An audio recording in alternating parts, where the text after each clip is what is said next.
ওজুর পানি মুছে ফেলবেন না, ওজুর পানি মুছে ফেলবেন না। রাসূল সাল্লাল্লাহু আলাইহি ওয়াসাল্লাম যখন ওযু করতেন, ওনার গায়ের পানিগুলো সাহাবায়ে কেরাম নিয়ে মুখে হাতে সারা শরীরে ঢেলে দিতেন।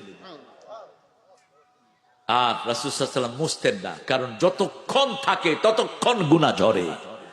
শেষ ফোঁটাটা যখন পড়ে যায়, আখিরি কাতরিল মা, রাসূল বলছেন, মুসলিম শরীফের বর্ণনা, শেষ গুনাহটা পানির সাথে ঝরে যায়। আরো আস্তে কর না সুবহানাল্লাহ। ওজুর শেষ পানিটা খেতেন রাহমাতাল লিল। এই পানির ভিতরে বরকত, এই পানি খাবেন, হাজার রোগ আপনার ভালো হয়ে যাবে। এখন তো পানি ফেলতে ফেলতে আমাদের জীবন শেষ। একজন আজানে উত্তর দেন, 1 মগে রাসূল ওযু করতেন, 3 মগে গোসল করতেন। 1 মগে ওযু, 3 মগে গোসল। আপনি পারবেন? আমি পারি, আমি তো ছোট মানুষ, আমি পারি। 1 মগে ঢের ওযু হয়ে যায়। আমাদের হয় কি, আমরা পানি ছাড়ছি তো আর বন্ধের খবর নাই। এই কেমন আছ, ওযুর দোয়া পড়তেছে পাশে, ভালো আছ, ব্যবসা কেমন চলতেছে, পানি কিন্তু পড়তেই আছে, নাই বোধহয়, কথা কন না কেন?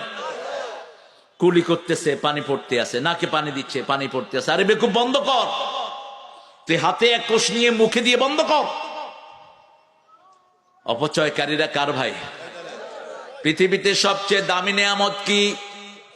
জোরে বলেন। পানির চেয়ে বড় দামি নিয়ামত আর কিছুই